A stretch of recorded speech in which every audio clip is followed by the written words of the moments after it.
जय श्री राम दोस्तों।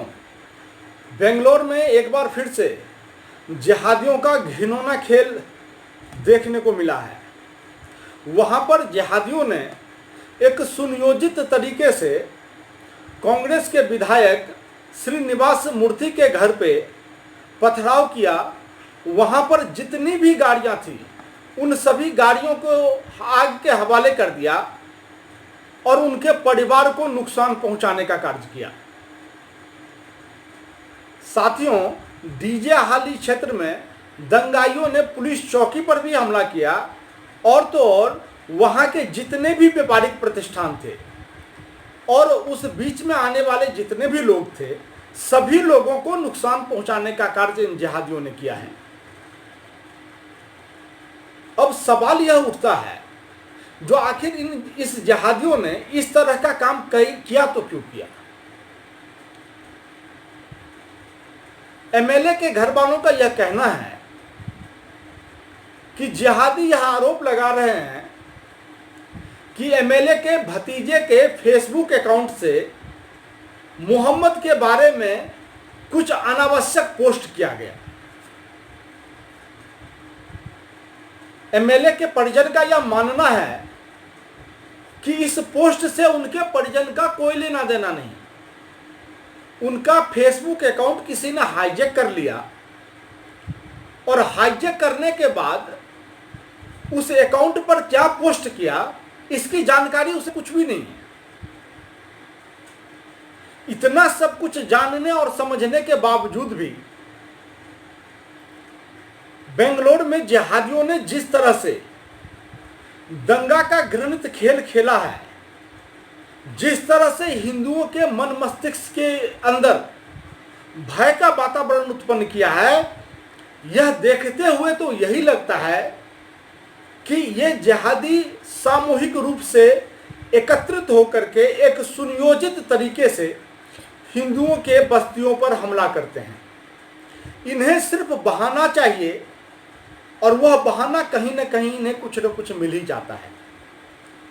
साथियों, यह एमएलए कांग्रेस का है और कांग्रेस के अंदर कार्य करने वाले सभी हिंदुओं को यह जान लेना चाहिए कि जब हिंदू के नाते उनके ऊपर हमला होता है तो कांग्रेस का कोई भी नेता आगे चलकर नहीं आएगा। उस समय अगर हिंदू के नाते उसे बचाने के लिए कोई आएगा तो उस पार्टी का नाम भारतीय जनता पार्टी है और उस कार्यकर्ता का नाम भारतीय जनता पार्टी का कार्यकर्ता ही है। आज भी गृह मंत्री कर्नाटक ने यह कह दिया है कि एक एक दंगाई को उसके किए की सजा देंगे और यह बात सही भी है कि कर्नाटक में भारतीय जनता पार्टी की शासन है और भाजपा के शासन में आतंकवादियों को छोड़ा नहीं जाता बल्कि तोड़ा जाता है। अब साथियों, इस बात पर विचार करना होगा जो आखिर ये हजारों के समूह में तुरंत इकट्ठा कहां से हो जाते हैं और कौन सी ऐसी संस्था है, कौन से ऐसे लोग हैं जो इन लोगों को मानसिक रूप से तैयार करता है कि हम लोग चले और हिंदुओं के मोहल्ले में हिंदुओं के घरों पर जाकर के हमला करें। साथियों, इनके कुरान में ही लिखा गया है कि ये लोग हमला दो ही मकसद से करते हैं। एक मकसद होता है लूट और दूसरा मकसद होता है सेक्स। इन्हीं दोनों मकसदों से ये जिहादी हिंदुओं के घरों पर हमला करते हैं। पिछले दिनों जितने भी दंगे हुए उस दंगों में एक ही नाम उभर कर सामने आया और वह नाम है पीएफआई का, पॉपुलर फ्रंट ऑफ इंडिया। मैं आप लोगों को बता दूं कि इस पॉपुलर फ्रंट ऑफ इंडिया का मुख्य कार्यालय कर्नाटक में ही है और जब पिछले विधानसभा चुनाव में कांग्रेस चुनाव लड़ने के लिए गई थी तो कांग्रेस पार्टी के साथ पीएफआई कंधे में कंधा मिलाकर चुनाव लड़ रही थी। मतलब कांग्रेस पार्टी को पीछे से पूरा का पूरा समर्थन पीएफआई के लोग कर रहे थे। साथियों, मैं ये नहीं समझता कि सरकार की ऐसी कौन सी मजबूरियां हैं कि जो संस्था, जो संगठन हिंदुओं के लिए खतरा उत्पन्न कर रहा है, उस संस्था को भारत में संचालित कैसे किया जा रहा है। यह एक अलग बात है कि पीएफआई के कई लोगों को गिरफ्तार किया गया है, लेकिन अब समय गिरफ्तारी का नहीं है। अब समय है कि पीएफआई के लोग जहां जहां भी हैं उन्हें उसकी असली मंजिल 72 हूरों तक पहुंचा दिया जाए, क्योंकि 72 हूरों के पास जाने के बाद ही उन लोगों को शांति मिलेगी। और पीएफआई का जितना कार्यालय है उस सभी कार्यालय को सीज कर उसके जितने आदमी हैं उन सभी को दंडित करने का कार्य किया जाए। जब तक पीएफआई जैसा संगठन भारत में कार्य करता रहेगा तब तक इस तरह के दंगे अक्सर देखे जाते रहेंगे। शाहीन बाग में जो प्रदर्शन हुआ था उस प्रदर्शन में भी पीएफआई का ही हाथ था। दिल्ली में जो दंगा हुआ उस दंगा में भी पीएफआई का ही हाथ है, और अभी बेंगलोर में जो दंगा हुआ है उसमें भी पीएफआई का ही हाथ है। तो अब हम हिंदुओं को यह सोचना पड़ेगा कि आखिर हमें क्या करना चाहिए। हमारे उदासीनता का ही यह परिणाम है कि महाराष्ट्र में पालघर में जो साधुओं की हत्या की गई थी उसके केस लड़ने वाले वकील की हत्या कर दी गई थी, और आज वह सभी आरोपी बाइज्जत बरी होकर के घर आ गए।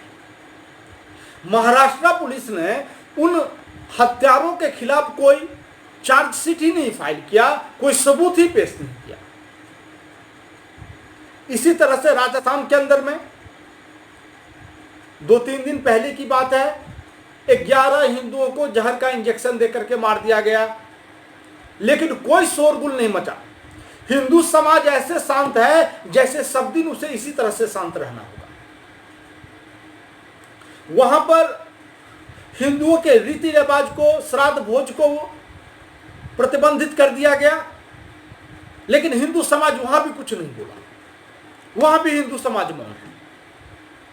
साथियों, कब तक हम लोग मौन रहेंगे और कब तक इन जिहादियों के अन्याय और अत्याचार को सहते रहेंगे?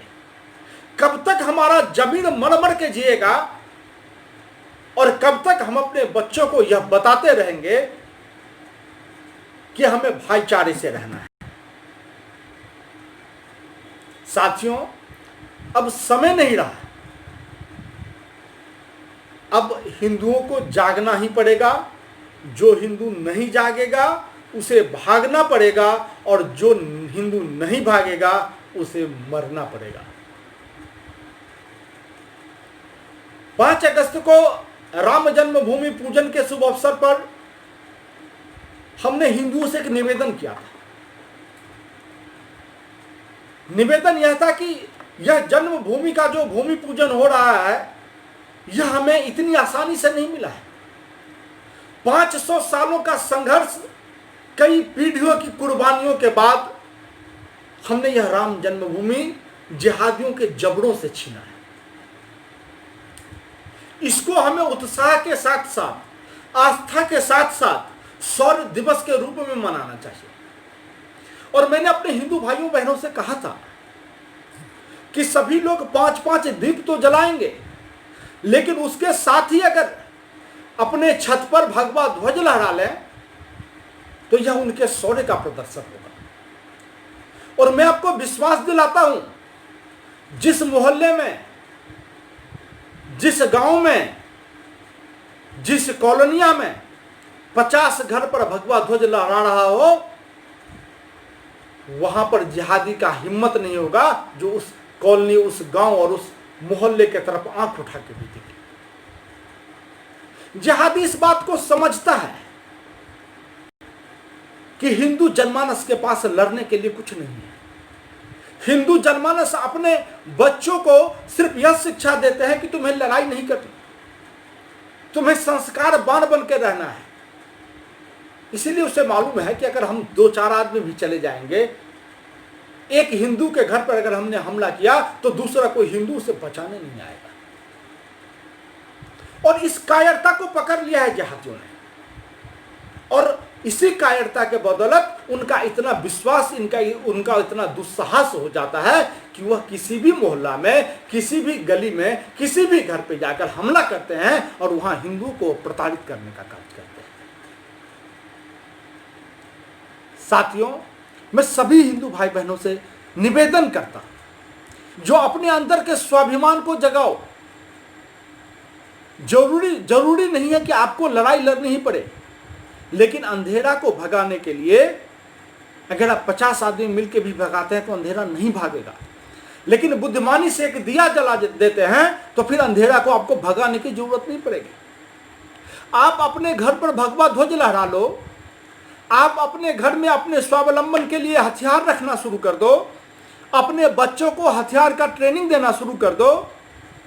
मैं आपको विश्वास दिलाता हूं कि वो दिन फिर कभी नहीं आएगा कि कोई जिहादी किसी हिंदू के घर पर हमला करने का सोचेगा। और जब तक आप इस तरह के वातावरण में अपने आप को नहीं ढालोगे, तब तक वह कोई घर नहीं रहेगा जो इन जिहादियों के आक्रमण से सुरक्षित रहेगा।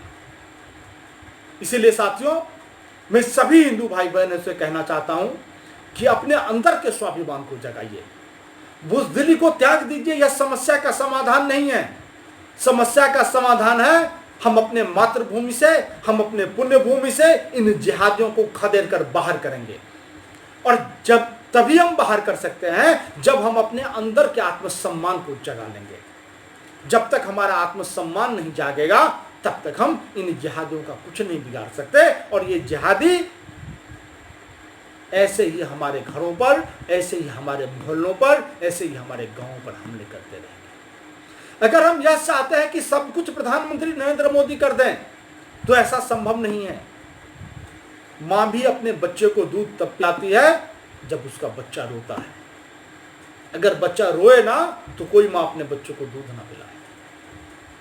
इसलिए मैं समस्त हिंदू जनमानस से कहता हूं कि अगर साहस और शौर्य को जगाना है तो सबसे पहले अपने घर के ऊपर भगवा ध्वज को लहराइए।